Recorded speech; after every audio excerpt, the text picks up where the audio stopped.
Hi everybody, it's Mr. Spudik again. Today we're going to look at magnetic fields, AC circuit, and how you get electricity from the power plants to your house. That's what we're going to do right now.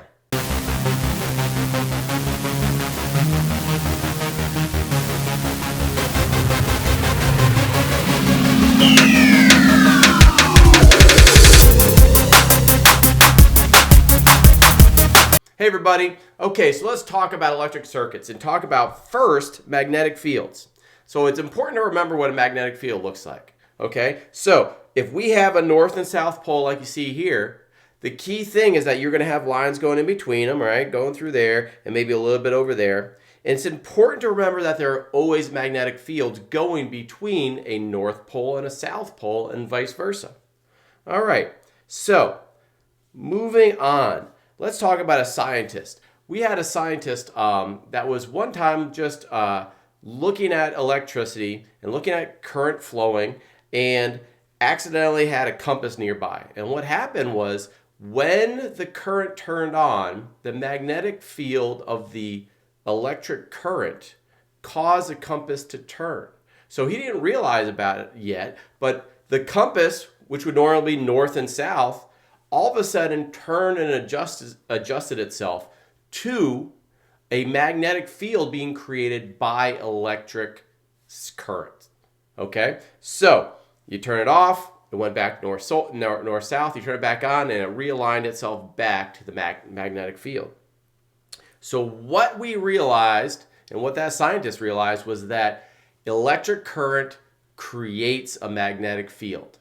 All right, so if you look at this picture, let's say it's down here, see this cross section. So we're looking head on at a wire. All right, if you have a wire like that and the current, you could follow the right hand rule, in fact. So let's say that the current, the way current flows, right, from positive to negative, let's say that you take your right hand and you go like you're holding onto the wire and you curl your fingers with your right hand around that wire. The fingers being curled would show the magnetic field lines, whichever way it goes. Okay, so if this wire, the current was coming out from the page up towards us, right, and you curl your fingers around, that means the magnetic field lines are going in that direction. Okay, so let's take a step further. So what somebody did was this. They tried to create this current and these wires. They coiled wire in between these magnets right here. Okay, so what happened was this. They had wire running through a magnet and they created an electromagnet. Okay, and when the current went through it, you had a north end here and a south end down below. And what would you have? You'd have north wanting to repel from the north and being pushed clockwise, okay, being pushed away from the north and being attracted towards the south. And the bottom was doing the same exact thing because the bottom would be south and it would be being pushed away from the south and being attracted towards the north. But what they started to figure out, so if you could think of it like a timer, you could try just having electromagnetic spin, and every time it started getting close to it, it was going to want to stop. You'd turn off the current. And you turn it on and off, on and off, on and off to try to get that to spin. Well, what if you were able to build that into this motor? So you notice these little gaps here. Okay, you got little gaps in between. So as soon as that coil turned where the north would be right next to the south, the current turned off. And there was no longer a magnetic field from this inner coil. And what would happen is because it had a little momentum, it would just keep turning a little bit more. And as soon as it turned a little bit more, the contacts would now switch. And so the side that was really close to the south, and it was the north being attracted, all of a sudden turned south. And all of a sudden it wanted to be repelled. So these little gaps created this really good timing to turn the current on and off, on and off, on and off, and to have the piece getting closer to getting attracted from north to south, getting really close, and then turned off, and then turning it south, and it just kept spinning and spinning. And so what you got was the electric motor. Okay, here's some other uses we look at. We have electromagnets, obviously. maglev with trains, so that if you run current through a wire, and if you had a strong enough electromagnetic field, you could push a train off of the tracks. Okay, but obviously magnetic field is a big one. All right. So, what about the other way around? So somebody said, well, heck, if a current creates a magnetic field, can magnetic fields create current? And the answer was no, unless that magnetic field is changing. So let's say that I have this magnetic field here, and let's say I take my pen and I stick it right in between, right there. Okay, if I let that pen just sit there, or a wire, okay, so I have a wire here. If I let that wire just sit there, nothing would happen. Okay, if I moved the wire back and forth, side to side along those field lines, nothing would happen. However, if I took this wire and I crossed the field lines up and down across those magnetic field lines, I would get a current on that wire. Okay, so the key was this: an electric current creates a magnetic field. However, a changing magnetic field creates a current. Okay, so take that and say, well, how can I create electricity from this? And there's actually things out there. I've seen flashlights with big magnets that just go inside coils of wire, and you shake it as much as you can, and it creates that current for you. Okay, that magnetic field can also, that's how we have radio waves. That's how we get to listen to music from somewhere else, okay, where we have magnetic fields coming from radio towers, and those magnetic fields are just going back and forth, back and forth. That changing magnetic field creates a tiny little current on your radio, okay, which then we amplify and get our sound and listen to music, okay. Well, creating electricity is also what we can do with this.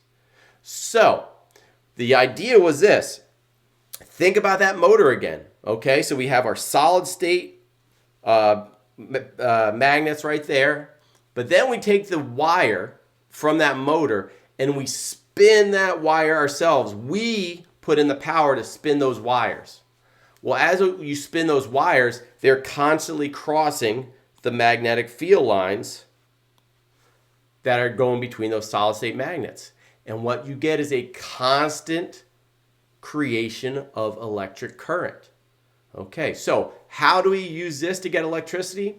Well, all the ways that you think about getting power, okay? Let's say the Hoover Dam. The Hoover Dam has a ton of water that's going to run through that dam. And as that water runs through, it's going to spin these coils for us and spin it inside the electric or magnetic fields to create electricity. Okay, nuclear power is actually doing the same thing, except instead of using water, it's using steam that was heated up by nuclear heat. Okay, windmills, same thing with windmills. Windmills are going to spin using wind to spin inside magnetic fields and cross those field lines. The only real difference, the only one that really doesn't do this are solar panels. Okay, but that's in general how we get electricity. All right, so if you think about how we do it, who were the scientists that first really figured this out to create electricity for people? It was Thomas Edison. Okay, Thomas Edison, believe it or not, wasn't really inventing the light bulb to sell light bulbs. He invented the light bulb to sell electricity, to sell a need for electricity. And he built the first electric power plant in New York City near Wall Street, and he supplied electricity to all the people around him, and he made a huge spectacle of it. People with light bulbs on their heads and all this stuff to show just how much you want light and electric current. Okay, so this is what I just said. Stationary magnet didn't work, okay, but when you move the wires inside that magnetic field, you'd get electric current. All right, so a quick summary. Electric current creates electromagnetic fields. Changes in electromagnetic fields create current. All right, now let's take it a step further. So Edison loved creating electricity, but he loved DC, direct current. He did not understand the math or the science behind AC, but we are going to learn it right now. Okay, so there's something called the transformer. And so let's say this is a big metal iron core, and you have wire that's going to wrap around both ends. Okay, and so notice what we have here. We have one wire, we're calling the primary, and it's wrapped around, and we have 2 coils. Okay, the secondary is going to have 1, 2, 3 coils. Okay, so what happens is this. If we run electricity through this transformer, let's say it runs through here, comes out there, and it's direct current, we will create a magnetic field, but nothing's going to happen. The only thing we've created is an electromagnet. Okay, however, so nothing will happen with this wire. There'll be on the secondary, no current will be flowing if the current is DC. Okay, however, if all of a sudden we change it from DC to AC, so we run the current one direction and then we turn around and run it the other way, back and forth, back and forth, back and forth. Well, what's going to happen is we will have a changing magnetic field. The magnetic field will be going one direction and then the opposite direction. One direction and then the opposite direction. So you have this magnetic field flowing back and forth through this iron core, which would then create a changing magnetic field on the secondary. Okay? And what we also found out was this. Power, conservation of energy tells us that power will always be the same. Okay? Energy has to be conserved. So the electric power on the primary will be equal to the electric power on the secondary. However, the number of coils we have will determine a change in voltage. So, if we have 2 coils for the primary and 3 coils on the secondary will actually jump up in voltage. Okay, so let's make up a number and let's do it simple math. Let's say that I have 4 volts running across that primary of the transformer. I will end up getting 6 volts getting out because the 2 coils to the 3 coils will be equal to, that ratio will be equal to the 4 volts to the 6 volts that you get out of it. Okay, now again, power is going to be conserved. Okay, so if power is current times voltage, all right, on one end we will have a smaller voltage, but we'll have a bigger current. On the other end, the voltage will be going up, so we'll have a bigger voltage and we'll have a smaller current. Okay, because power has to be conserved. But that's what a transformer does. A transformer has to use AC current, so it has to be going back and forth, but it will create a step up or step down depending on the ratio of the coils from the primary to the secondary. All right? So our coil ratio, like I said, was 2 to 3. That means our voltage would be 2 to 3. So my numbers here, 120, would go to 180. All right.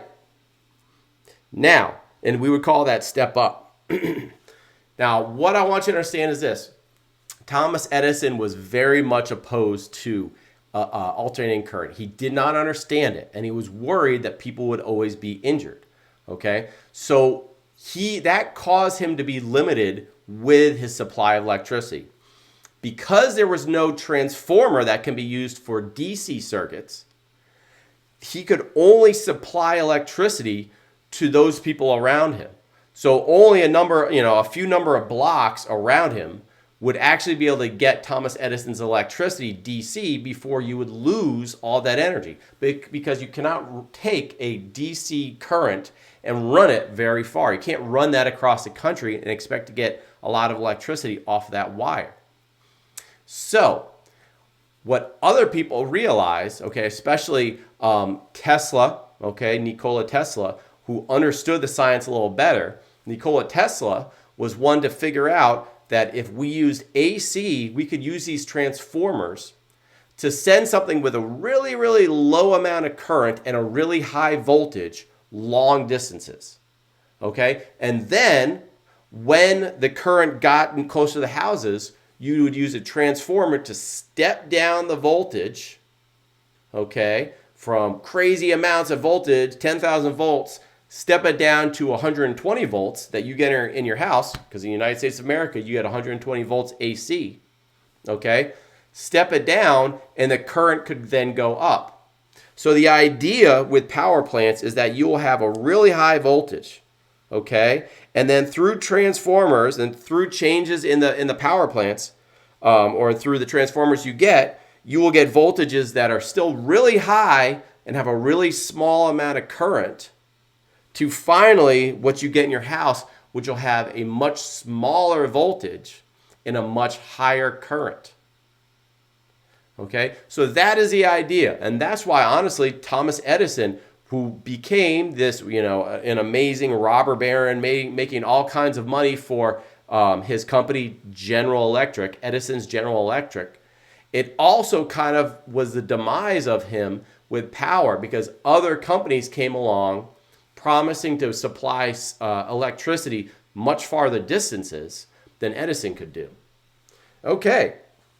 So again, that's the reminder is this. The science behind those transformers is that the power stays the same, okay? So you could either have really high voltage and a really small amount of current so that current could travel a really far distance, or you could have a small voltage and a really high current. And that's why you will have transformers. You will always have some type of transformer really close to your house that will do that final drop down of voltage and that final step up of current.